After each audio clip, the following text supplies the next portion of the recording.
day was Sunday. The man looked round the village. He was very interested in the history of the village. He met some of the villagers and asked them their names. But he did not visit the church. That was unusual. The church in Wood End was the most beautiful building in the village. But the stranger was not interested in it. He did not go to church that night with all the villagers. It was the first Sunday evening of November. When the villagers came out of the church, the man had gone. They had all liked him. The ladies had thought he was very good-looking. A few weeks later he came back. It was the first Sunday in December. The villagers were coming out of church. It was cold and dark.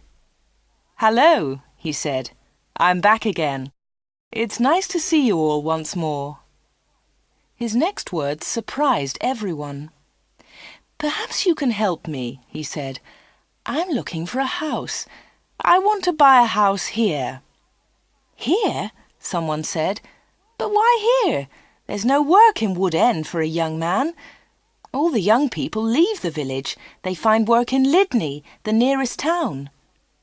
"I'll get a job somewhere," the stranger said. "Perhaps in Lydney."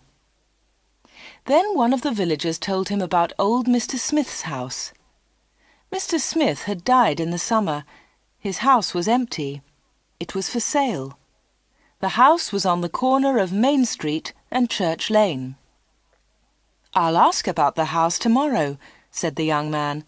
"Perhaps I'll be lucky. Goodbye. I'll see you soon." The villagers watched him leave.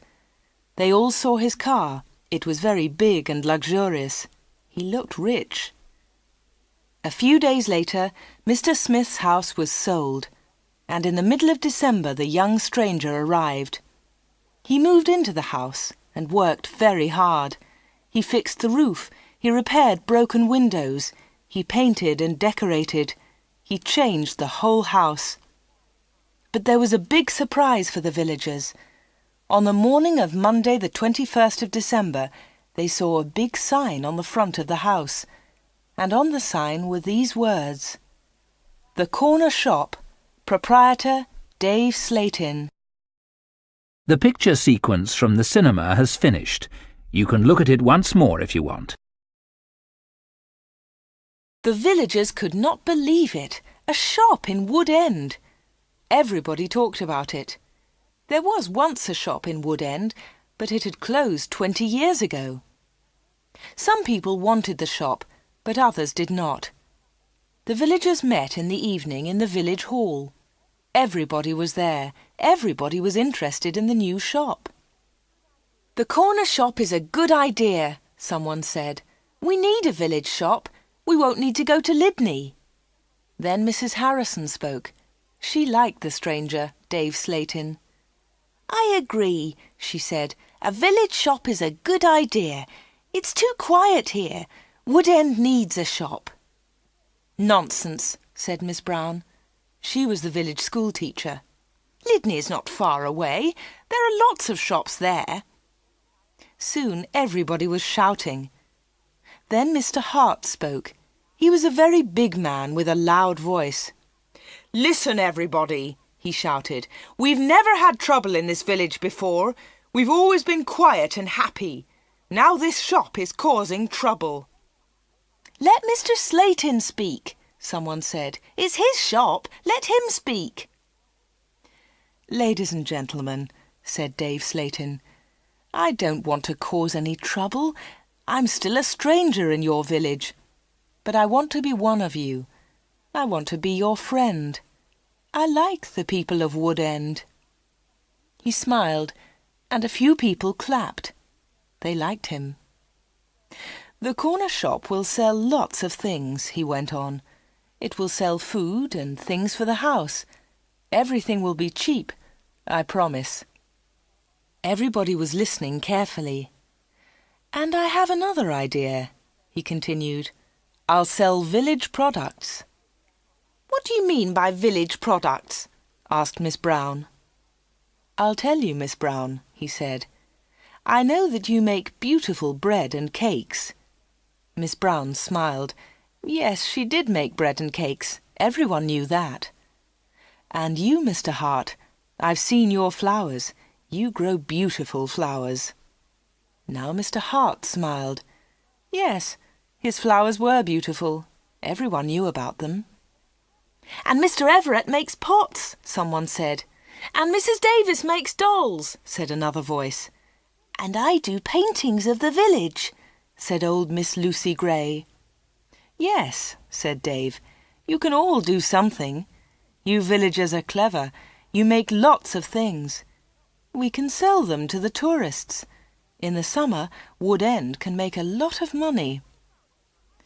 But what about the money? Said Mr. Hart. How will you pay us? That's a good question, said Dave. And here's the answer. You'll bring your things to me, and I'll sell them for you. I'll keep some of the profit. You'll have the rest. What a good idea, said Miss Brown. Yes, I agree, said Mr. Hart. All the villagers agreed. Everyone in the village was happy with Dave Slayton's plan.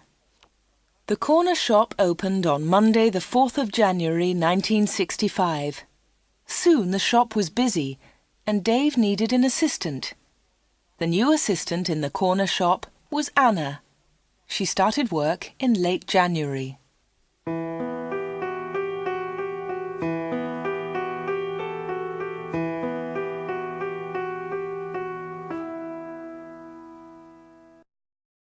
The picture sequence from the cinema has finished. You can look at it once more if you want. Dave Slayton kept his promises. Things at the shop were good and cheap. How does he do it? Asked Mrs. Harrison. It's winter, but he's selling lots of fruit and vegetables, and they're cheap. I never go to Lydney now. The other villagers agreed.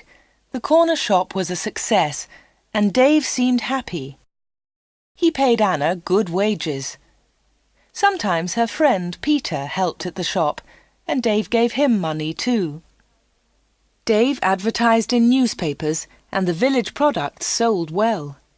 People from Lydney came to the corner shop. There were lots of visitors, and Wood End became more interesting. The villagers were surprised, but pleased. They were making a lot of money. Dave lived alone in a flat above the shop. He was very popular in the village, but no one ever went to his flat. No one ever saw inside it. At the bottom of the stairs there were 2 doors. One led into the stockroom. The other door had a notice on it. Special orders only. Keep out. The door was always locked. Anna never went into the special orders room. Why do you lock that room, Dave? Anna asked one day. What's in there? It's for special orders, he replied. Big orders. But you won't get any big orders in Wood End, said Anna. Dave said nothing. He did not want to talk about that room.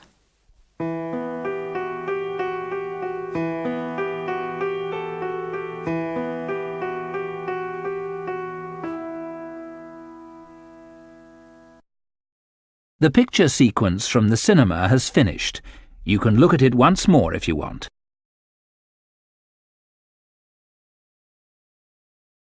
For 3 months, everything was normal. Then, one day in April, an unusual customer came into the shop. The new customer was a very beautiful woman. She was wearing expensive clothes and arrived in a large car. "Is this the corner shop?" the woman asked. She looked round and seemed a little surprised. "Yes," replied Anna. "This is the corner shop. It's the only shop in the village." "I'm looking for Mr. Slayton, the owner of the shop," said the woman. "I think he's upstairs," said Anna. "I'll go and get him. Does he know your name?" "Yes, I think so," was the reply. "Tell him—" The woman stopped. "Tell him Miss Gordon is here, Miss Greta Gordon." Anna was amazed. "Are you Greta Gordon, the film star?" "Yes, that's right." The woman smiled, but she was nervous. "Wait a minute," said Anna. "I'll tell Mr. Slayton that you're here." Anna ran to the bottom of the stairs and called, "Dave! Dave! There's someone to see you!" "Who is it?" asked Dave from upstairs. "Miss Greta Gordon!" shouted Anna. "It's Greta Gordon, the film star!" "I'm coming," he said, and he came down immediately. "I'm pleased to meet you, Miss Gordon," he said. "Good morning," said Greta Gordon. She and Dave shook hands. She had beautiful hands, and she was wearing beautiful diamond rings. Anna had never seen so many diamonds before. Miss Gordon looked round. "Is this where you work, Mr. Slayton?" she asked. Once again she seemed nervous. "Yes," said Dave. "It's a small place, but it's big enough for me. Please follow me, Miss Gordon." Anna was surprised. Dave and Greta Gordon did not know each other. He did not call her Greta, and she did not call him Dave. He seemed to be in a hurry, and she seemed to be frightened. Anna watched them. Dave and Greta Gordon went to the back of the shop and into the special orders room. Greta Gordon was a special order customer. Anna thought that was very strange. She wanted to tell someone about Greta Gordon. Anna loved films. She wanted to tell Peter about the film star, but she had to stay in the shop. 10 minutes later, Greta Gordon came out of the special orders room. Dave went straight upstairs, and Greta Gordon came to the front of the shop. The film star looked terrible. She was pale. She was crying. Her eyes were red with tears. "What's wrong?" asked Anna. "Can I help you, Miss Gordon?" "No, thanks. I'm all right," said Greta Gordon. "Do you want to sit down?" said Anna. She got a chair, and the film star sat down. "Shall I get the doctor?" said Anna. "No, no," said Greta. "Please tell no one about my visit here. Please tell no one." Anna was disappointed. She wanted to tell everyone about Greta Gordon. She wanted to tell everyone about her famous customer. "I want to give you something," said Greta Gordon. "Here's a photograph of me. I'll sign it." She signed the photograph and gave it to Anna. "Please keep this," said Greta, "and please keep our secret. Please don't tell anyone." "All right," said Anna. "I promise." The film star kissed Anna. She held Anna's hands. What a beautiful woman, thought Anna, and what beautiful hands. Then Anna noticed something. The diamond rings were gone.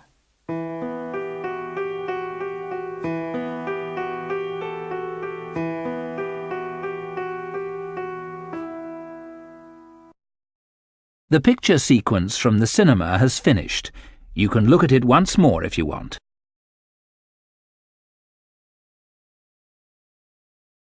Dave never talked about Greta Gordon.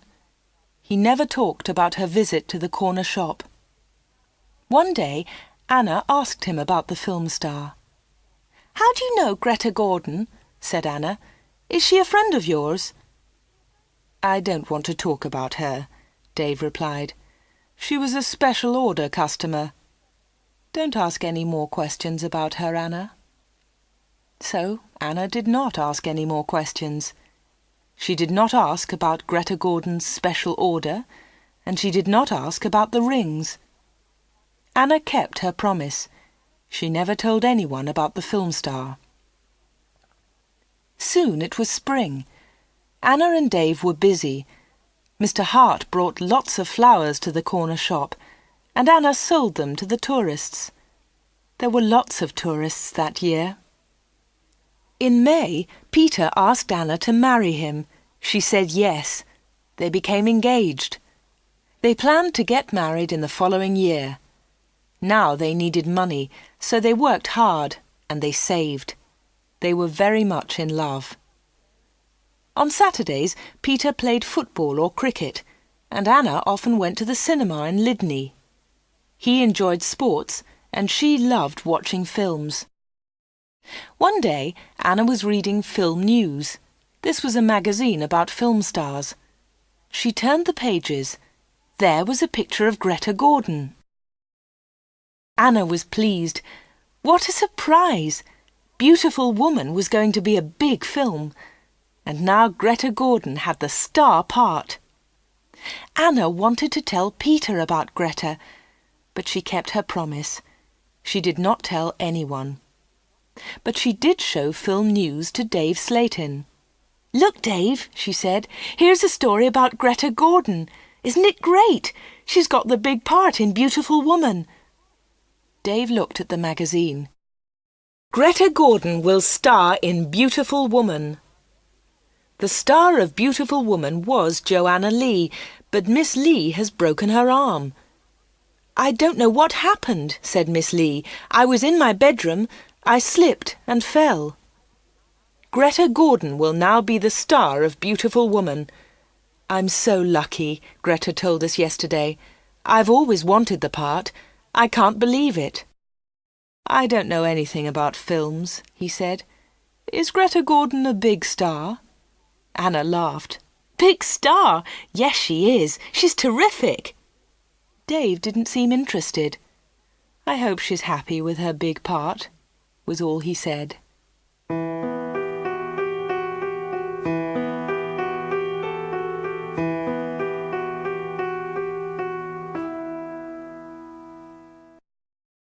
The picture sequence from the cinema has finished. You can look at it once more if you want. Summer tourists were arriving in Wood End. The weather was beautiful and the shop was doing well. But Anna was not very happy. She often thought about Greta Gordon's visit. Why had she come to see Dave? What had happened to the diamond rings on her fingers? There was another problem. Anna loved Peter and she was going to marry him. But she liked Dave too. Dave was older, but she liked him. All the women liked him. But Anna was very close to him all day. In the daytime, Anna was with Dave. In the evening, she was with Peter. Anna was living two lives. One life was with Dave, the other life with Peter. Then one Friday, Dave surprised Anna. "What are you doing tomorrow?" he asked her. "Would you like to spend the day with me? We can go anywhere you like. We can go in my car." "I'm sorry, Dave," said Anna, "but Peter wouldn't like it." "Don't be silly," said Dave. "We won't go far. I'll close the shop at lunchtime and we can go to Lydney." Anna wanted to go with Dave, but she was worried about Peter.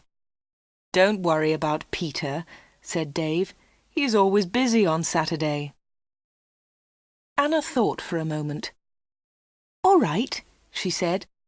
"You take me to the best cinema and to the best restaurant. Then I'll come with you." "Of course," laughed Dave. "Anything you want, Anna." So the next afternoon, Dave and Anna went together to Lydney. They had a good time. Dave bought Anna a new, expensive dress. Then they went to a cinema and afterwards to a restaurant. Peter played cricket that Saturday. He never knew about Anna's day with Dave. He was playing in another village and returned to Wood End very late. Dave and Anna were also very late. Dave stopped his car near the corner shop. The night was warm. "Thanks, Dave," said Anna. "It was a lovely day." "I enjoyed it too," said Dave. He put his arm round her shoulders and kissed her. It was a quick kiss, but for Anna, it was wonderful.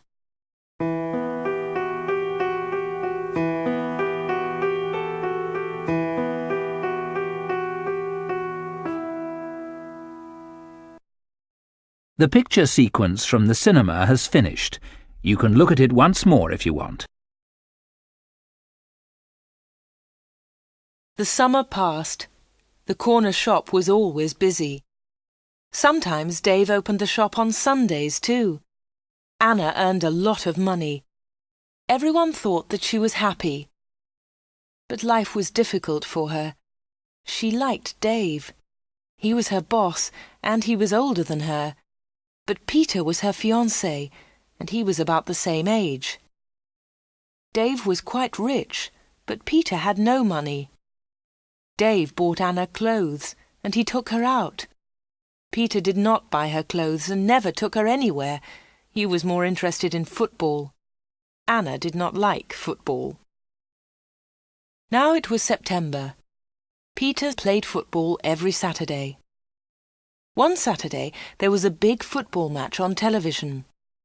Mr. Hart had the biggest television in the village, and he invited some people to his house. He invited Peter and Anna. On Friday, the day before the match, Anna was working in the shop all day. At 5 o'clock, she locked the shop door. 2 minutes later, the bell rang, and Anna went to the door. There was a young man outside. He was carrying a small case. "Hello," she said. "Can I help you?"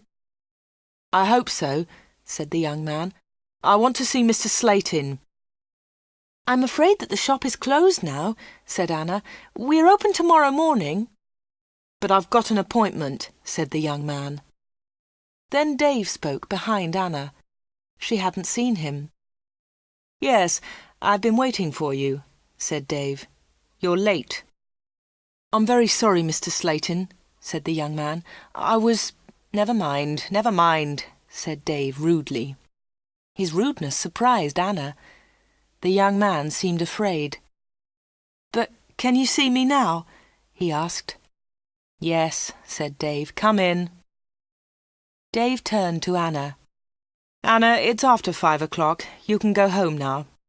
"I won't be long," said Anna. Dave was angry. "Hurry up and go home," he said. But Anna wanted to stay. She wanted to know about the young man. The young man followed Dave to the back of the shop and into the special orders room. Another special order! Another special customer! Anna waited. But soon it was 5:30. Anna put her coat on and left the shop. She closed the door very loudly. Then she went round the corner and waited. Soon there was a noise. The young man was leaving the shop. Anna could not see him, but she could hear him. He was speaking to Dave. "Are you sure?" said the young man. "What do you mean?" asked Dave. "Is this the only way?" said the young man. "Yes, it is," said Dave. "Don't worry, everything will be all right. Goodbye."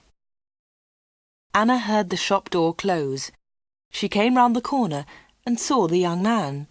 He was walking quickly to his car. Anna noticed immediately that he was not carrying his case. She followed him. "Excuse me," she said. "You've forgotten something. You've left something behind." The young man turned round. Anna stopped. Suddenly she was frightened. The young man's face was white. It was white with fear. "Please go away," said the young man. "Leave me alone. I want to go home. Leave me alone." He got into his car and drove off. Anna stood in the street and watched him. She was thinking. Why had the young man come to the corner shop? What was his special order? And why had he left his small case with Dave Slayton? The picture sequence from the cinema has finished. You can look at it once more if you want.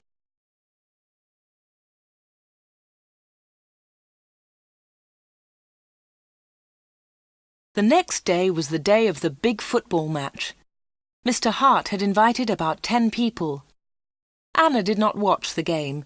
She was helping Mrs. Hart in the kitchen. They were making tea. It was a good game, and everyone was enjoying it. At half-time, Peter went into the kitchen. "Why don't you come and watch the match, Anna?" he said. "It's really good. Come on." Anna laughed. "No, thanks," she said. "I'm helping Mrs. Hart. Look, here's the tea. Can you take it in to the others?" "OK," said Peter. "It's a terrific match. Mike Bailey scored a great goal." Peter took the tea into the sitting room, and the second half of the match started. The second half was very exciting. Mike Bailey scored another goal after 20 minutes. The score was 2-0. Then the other side scored 2 quick goals. It was 2-2. There were only 5 minutes of the match left. "Come on!" shouted Peter. "Come on, Mike, let's have another goal!" In the last seconds of the match, Mike Bailey scored the winner. It was his 3rd goal of the match. But something was wrong. The other team's goalkeeper was injured. Bailey had been very near the goalkeeper, and he had kicked the ball very hard. The ball had hit the goalkeeper's neck. Mrs. Hart and Anna came in from the kitchen. "What's happened?" said Anna. "What's wrong?" "It's Brian Thomas, the goalkeeper," said Peter. "He's injured." It was serious. The goalkeeper had broken his neck. Later they all watched the news on TV. They saw pictures of Mike Bailey's 3rd goal. It was a great goal. They saw the ball hit the goalkeeper. It was an accident. The TV announcer said, "And now over to our sports studio for an interview with Mike Bailey." They all watched the interview. The TV showed a picture of Mike Bailey and the interviewer. "Mike," said the interviewer, 3 goals in 1 match. How do you feel about that?" But Mike Bailey said nothing. He could not speak. He tried to speak, but he could not. It was terrible. The interviewer tried another question. "Let me ask you about the 3rd goal, Mike. It was a great goal, but how do you feel about the injury to Brian Thomas?" It was a silly question. The injured goalkeeper would never play football again. Mike Bailey said nothing. He looked very ill. When the interview ended, Mr. Hart turned off the TV. No one noticed that Anna had left the room. Mike Bailey had looked frightened. Anna was frightened too. Mike Bailey and Anna had met before, the day before, at the corner shop.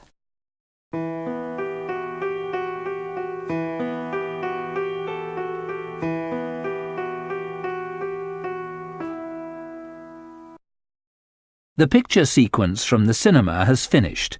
You can look at it once more if you want.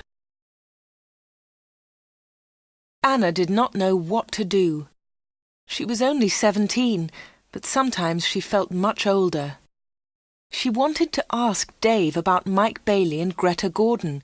She wanted to know about special orders. She decided to wait. One day, Dave and Anna were alone in the shop. "How's Peter?" asked Dave. "He's fine, thanks," said Anna. Dave smiled. "Is he still playing football?" "Of course he is," said Anna. Dave laughed. "You don't see him very much, do you, Anna?" "I see him 3 or 4 times a week," said Anna. "What about weekends?" Dave asked. Anna replied quickly, "I don't see him much at weekends. He plays football then." "When are you getting married?" asked Dave. "I don't know," she replied. "We haven't decided yet. Perhaps next year." "That's a long time." Dave smiled at Anna. Anna felt afraid. She also felt excited. She didn't know why. "Sometimes you're bored, Anna, aren't you?" said Dave. He looked into her eyes. "Yes," said Anna, "that's true." "Why don't you come away with me for a weekend?" said Dave. "We can go to London." A weekend in London! Anna had only been to London once for a day. Anna was excited, but she was also afraid. "I don't know," she said. "I must think of Peter." "Oh, forget him," said Dave. "He'll never know. Come with me and we'll go to the best shops. We'll go to the best cinema. Will you come with me?" Anna said nothing. Suddenly she had an idea. She looked at Dave. "Perhaps I'll come with you," she said. "Good," said Dave. "That's great." "But first," said Anna, "I want to ask you something." "What do you want to know?" he said quietly. I want to know about your special orders. Very clever, said Dave. You're a village girl, but you're very clever, Anna. Village girls aren't stupid, said Anna. Now tell me about your special orders, then I'll come to London with you. Dave was angry. One question. You can ask me one question, he said. Quickly, Anna asked, Why do people come to you? Why? One question. Only one, shouted Dave. All right, said Anna, but don't shout. Tell me, why do people come to see you? Dave thought about his answer. He spoke quietly. They come for help, he said. They need help, and I sell help to them. That's all. Anna didn't understand. What sort of help? She asked. One question, shouted Dave. I've answered your question. Anna said no more. She and Dave had made an agreement. Anna had asked her question. Dave had answered it. Dave had invited Anna to London for the weekend, and Anna went with him.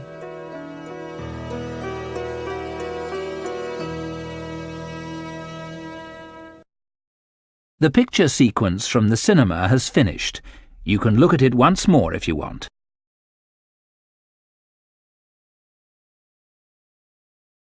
Anna enjoyed the weekend. They arrived in London late on Friday evening and stayed at a big hotel. On Saturday they went shopping, and in the evening they went to a cinema. On Sunday they went to a park. They came back to Wood End on Sunday evening. It was the last Sunday in September. On Monday, Anna went to the shop. It was not so busy now. Summer was over. Most of the customers were villagers. It was a cold autumn. On Monday evening, Peter came to see Anna. "Hello," said Anna. "Did you win on Saturday?" "No," said Peter. "We didn't win, and I didn't play." Anna was surprised. "You didn't play? Why not? What was wrong?" "I didn't feel very well on Saturday morning. I stayed in Wood End. I was in the village all weekend." Anna's face was red. Her voice was quiet. "Are you feeling better now?" she asked. "No," said Peter, "and you know why." Anna tried to look surprised. "Me?" she said. "Oh, Anna," said Peter, "you know what's wrong. It's you and Dave Slatin." "What do you mean, me and Dave Slatin?" said Anna quickly. "You went away with him on Friday evening. Someone saw you in Dave's car." Anna tried to explain. "Oh, it's nothing," she said. "Dave and I went—" "Shut up," said Peter. "I don't want to know, Anna. Don't talk about it." "But Peter," said Anna. Peter didn't listen. "I know he's got a lot of money. He can take you to places. He's from a big city. I'm a poor village boy, Anna. But you must choose. You must choose between Dave and me. You can't have both of us." "I know that, Peter," said Anna, "and I don't want both of you. But listen, Peter, I want to tell you about Dave. There's something very strange about him." "Dave, Dave, Dave," Peter shouted. "You talk about him all the time. I don't want to hear his name again." Peter turned round and walked out of the room. He left Anna's house. Now Anna was alone. She was very unhappy. She wanted to talk to Peter. She wanted to tell him about Dave. She wanted to tell him about Greta Gordon and about Mike Bailey. But Peter had left her.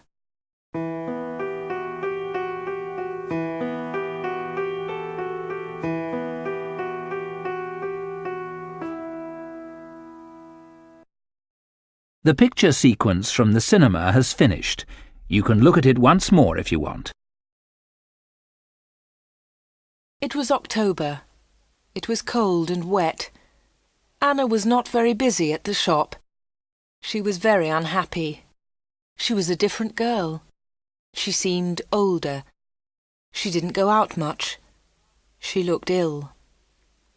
Most of the villagers knew that Anna had quarrelled with Peter. They also knew that she had been to London with Dave, but no one was able to help Anna. She did not talk to anyone. Before, she had been a happy, smiling girl. Now she was sad and lonely. She went to the shop every day. She was waiting for another special customer. Anna did not wait long. It was the middle of the month. Anna was alone in the shop. It was almost lunchtime. A middle-aged gentleman came in. He was a big man with a very large moustache. He was well dressed, and he was carrying a large briefcase. "Good morning, miss," he said politely. "Good morning, sir," said Anna. "Can I help you?" Anna was very polite too. She was interested in this man. "I'm looking for Mr. David Slayton," said the man. Anna smiled. "Are you a salesman?" she asked. She knew that he was not a salesman. He didn't look like a salesman, but she wanted to talk to the man. The man smiled. "Yes, I am a salesman," he said. That was not true. Anna knew that the man was lying. Then she said, "Perhaps I can help you, sir. I usually speak to the salesman." She looked at the man's case. It had the letters ARICS printed on it. "Thank you," said the man very politely, "but I have a private appointment. I have come from London, and I must see Mr. Slayton." "I'm sorry," said Anna. "He's very busy at the moment, but I'll tell him you're here. What's your name, please?" The man smiled. "Roberts," he said. "Arthur Roberts." Anna went to the back of the shop.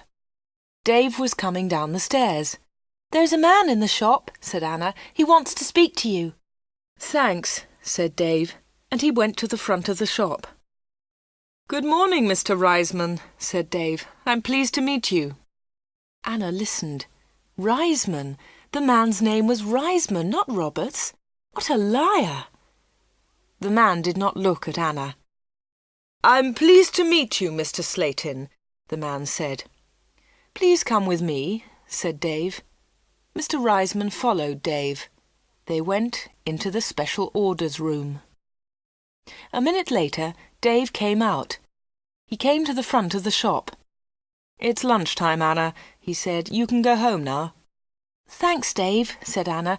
"I'm going in a few moments." Dave went back to the special orders room. Anna did not leave the shop. She waited. Anna wrote down the letters ARICS. She understood AR, Arthur Reisman, but she did not understand ICS. At 1:30, Anna heard noises. Mr. Reisman was leaving. Dave was talking.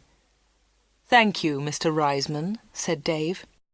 "And thank you," said Mr. Reisman. "You have helped me a lot." "Good," said Dave. "Goodbye, Mr. Reisman. My assistant isn't in the shop, but you can open the door. Goodbye." Dave went upstairs, and Mr. Reisman came into the front of the shop. Anna was sitting quietly in a corner. "Oh," said Mr. Reisman, "I thought you had gone home." "No," she said. "I decided to have lunch in the shop today." Anna and Mr. Reisman looked at each other. They didn't like each other. There was silence. Anna spoke first. "Would you like to buy some bread, Mr. Roberts?" she said. "Reisman. My name is Reisman," said the man. Anna smiled. "I'm so sorry," she said. "Would you like to buy some homemade bread, Mr. Reisman?" "It looks delicious," said Mr. Reisman. He was very polite again. "Yes, I'll take some, please. My wife will love it." "Here you are," said Anna. She put the bread in a bag. Then she said, "You can put it in your briefcase." "My briefcase?" said Mr. Reisman. "I haven't got a briefcase." "I think you've forgotten it," she said. "I'll go and get it for you." Anna moved towards the back of the shop. Mr. Reisman stepped in front of her. He held her wrists. He was very strong. "Listen to me," he said. "I don't want that briefcase. Leave it there." "All right," said Anna. "Please let me go. You're hurting me." Mr. Reisman let go of Anna and turned towards the door. He left the shop hurriedly. He hadn't taken his bread with him. Anna watched Mr. Reisman leave. Her hands were still hurting 5 minutes later.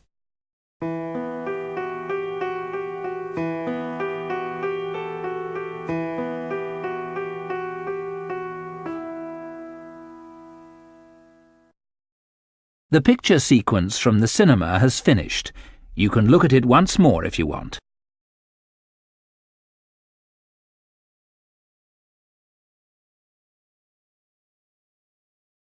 Anna waited for some news about Mr. Reisman. She remembered Greta Gordon. The film star had visited the corner shop. Later there was news about her in a magazine. Mike Bailey had visited the corner shop too. Later there was a lot of news about him on TV. And now Mr. Reisman had visited the corner shop. Anna was waiting for some news about him. All 3 visitors had been special customers. They had all seen Dave. They had all been in the special orders room. And they had all left something with Dave. Greta Gordon had left her diamond rings. Mike Bailey had left his case. Mr. Reisman had left his briefcase. Anna wanted to find out more about the 3 special customers. She thought about Mr. Reisman. His case had the letters ARICS on it. She understood AR, but what was ICS? Perhaps Mr. Reisman was a businessman and ICS was his company. Anna looked in the newspapers, but she didn't find anything about ICS. She read the magazines. She listened to the radio. She watched TV. But there was nothing about ICS. Anna heard nothing. She saw nothing. Then she had an idea. She decided to go to London and find Arthur Reisman. It was a Friday. Early in the morning she left a note for Dave. She took the note to the shop. "Dear Dave," it said, "sorry I can't come in today. I'm going to Lydney. I'm buying some things for my wedding. Anna." The note did not tell the truth, but Anna didn't care. Anna took a bus to Lydney and then caught a train to London. She got to Paddington Station at midday. She got off the train and looked for a telephone box. The telephones were near to the entrance to the station, but the boxes were all full.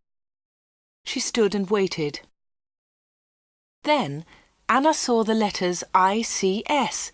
There they were. They were on a huge advertisement. Anna had found the answer to her problem. International Computer Services. ICS. Perhaps that was Mr. Reisman's company. Soon one of the phone boxes was empty. Anna rang the number, 222-8959.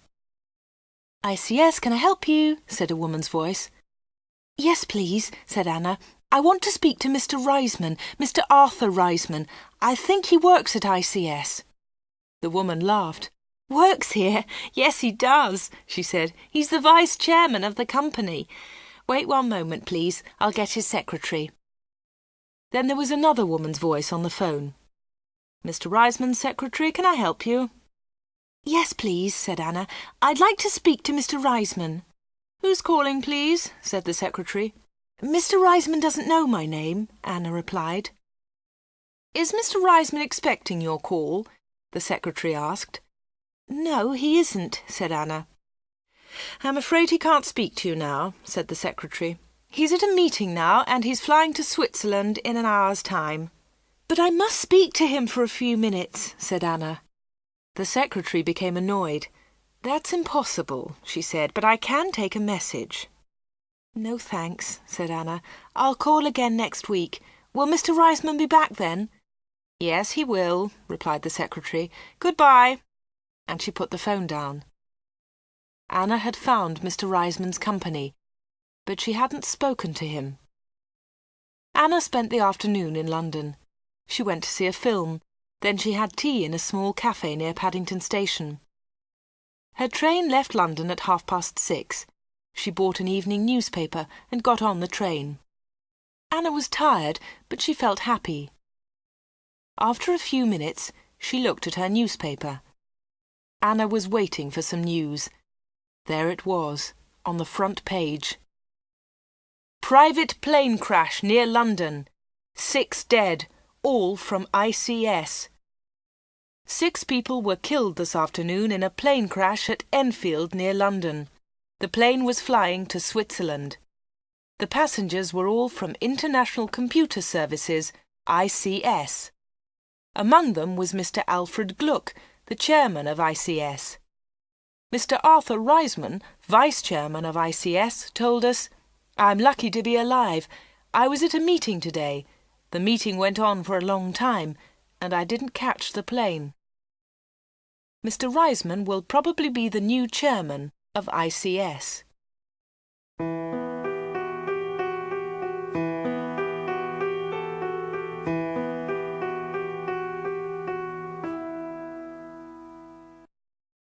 The picture sequence from the cinema has finished. You can look at it once more if you want. Anna got home about 10 o'clock. She turned on the radio and listened to the news. The chairman of ICS was dead, and Mr. Reisman was the new chairman. Anna didn't sleep that night. She was thinking about Dave Slayton and the special orders. What were they? What was Dave Slayton doing in that room? On Saturday morning she went to the shop. Dave said nothing to her. He was angry because Anna had not worked on Friday. He didn't ask about her day off, and Anna didn't tell him about it. At 11 o'clock, Dave left the shop.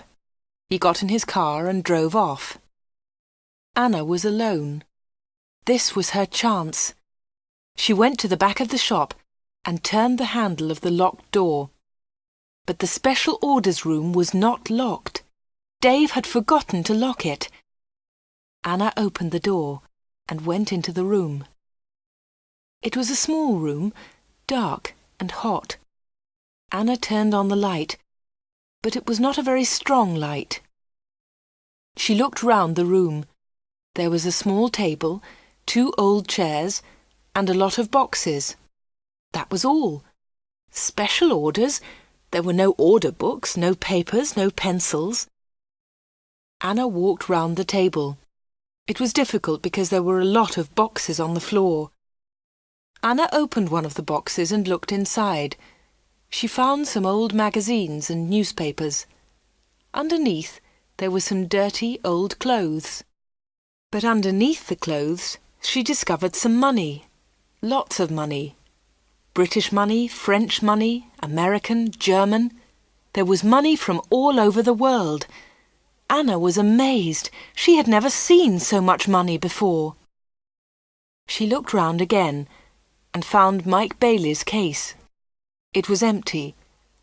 Then she found Arthur Reisman's briefcase. That was empty too.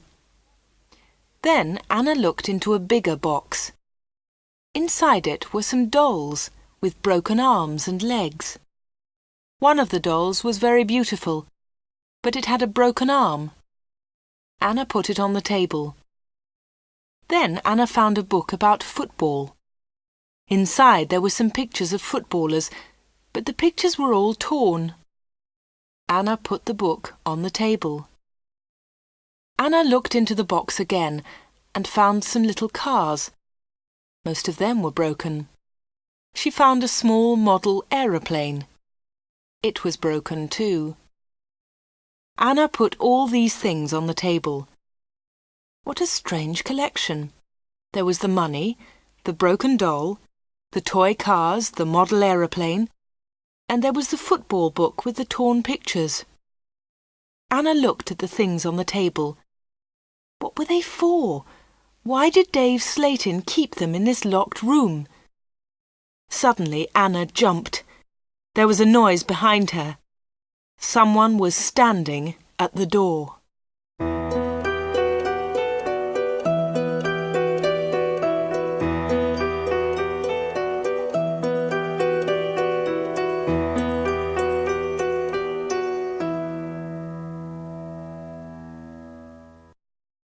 The picture sequence from the cinema has finished. You can look at it once more if you want.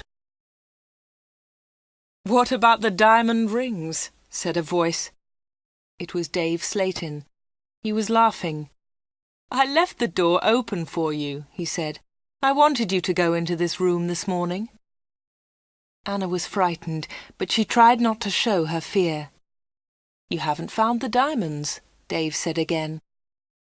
Anna remembered Greta Gordon's diamond rings. Were they in this room too? Here, said Dave. He came into the room and picked up an old box. He took out the rings and threw them on the table. They aren't yours, said Anna. They belong to Greta Gordon. They belong to me, laughed Dave. She gave them to me. But why? Asked Anna. Why? Why did Greta Gordon give you those diamonds? And all this money? Who gave you the money? My special customers, said Dave. My special customers gave me the money. It's mine now. Mike Bailey and Mr. Reisman gave you all this money? Asked Anna. Yes, said Dave. You have seen some of my special customers, not all of them. But why do they come? Anna asked again. These people come to me for help, replied Dave Slayton. I help them, and they pay me. But how do you help them? Asked Anna. Dave Slayton picked up the beautiful doll with the broken arm. Do you remember Joanna Lee? He asked Anna. Anna thought for a moment. Joanna Lee, she said. Yes, of course I remember her. She's the actress who broke her arm. Greta Gordon got her part. That's right, said Dave Slayton. This doll is Joanna Lee. Anna felt more afraid. What kind of man was Dave Slayton? Dave Slayton pointed to a torn photograph in the football book. Who's that, Anna? He asked. Anna remembered the face. She had seen it on TV. Brian Thomas, she replied. He's a goalkeeper. He was a goalkeeper, said Dave Slayton. Anna was terribly frightened now. Dave Slayton was an evil man. Dave Slayton moved close to Anna. He picked up the broken aeroplane. And what do you think this is? He asked Anna. Anna knew the answer, but she was too afraid to speak. Dave Slayton took Anna's arm and held it tightly. Anna tried to move away. Dave Slayton laughed and held Anna more tightly. Listen, Anna, he said quietly. I want you. I need you. Marry me, Anna. Don't marry Peter. Marry me. No, no, she cried. Let me go! Let me go! But Anna, you still don't understand, said Dave Slayton. I have strange powers. I can give you everything you want. He looked into Anna's eyes. And my children will have these powers too, he continued. I will give you money and diamonds. And you, Anna, you will give me children. Anna was terrified now. She kicked Dave Slayton very hard, and he let go of her hand. Anna moved quickly. She ran out of the special orders room, through the front of the shop, and out onto the street. She ran all the way home.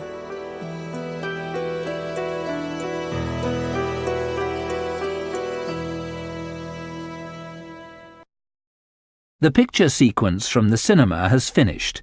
You can look at it once more if you want.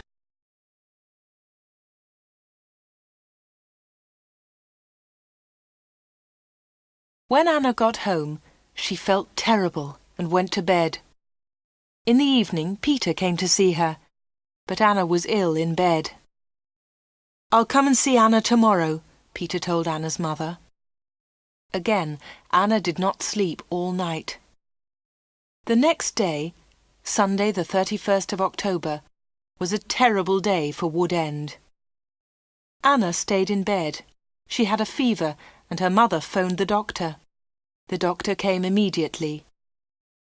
Anna's very ill, said the doctor to Anna's mother. I'm worried. I don't know what's wrong with her. I'll come back again tonight. That afternoon, Peter came to Anna's house. He tried to speak to Anna, but she was too ill. He sat quietly beside her bed. At about 7 o'clock, Peter heard shouting in the street. He went to the window and looked outside. People were running and shouting, "Fire! Fire! Fire! There's a fire at the corner shop!" Peter ran out of Anna's house and into the street. There was a big fire on the corner. The shop was in flames. Nobody could see Dave Slatin. "His car's here," said Mr. Hart. "Dave must be inside." Then the villagers saw him. He was standing at an upstairs window. "Jump, Dave!" they shouted. "Jump! Save yourself!" But Dave did not move. He was standing at the window, and he was laughing. Some of the women in the street started screaming. Mr. Hart tried to run into the shop, but the others pulled him back. Flames were leaping up from the shop. The flames reached Dave Slatin. The villagers saw that he was still laughing. That was the last time they saw him. The flames hid him completely. No one was able to save him, and no one ever saw him again.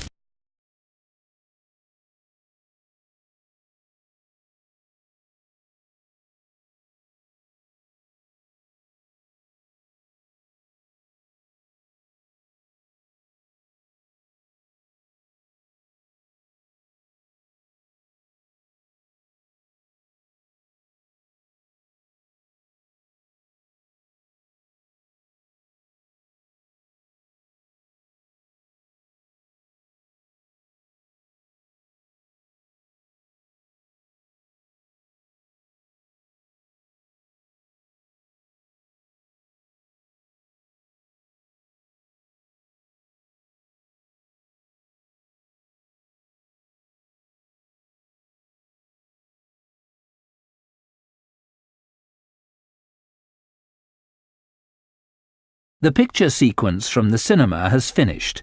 You can look at it once more if you want.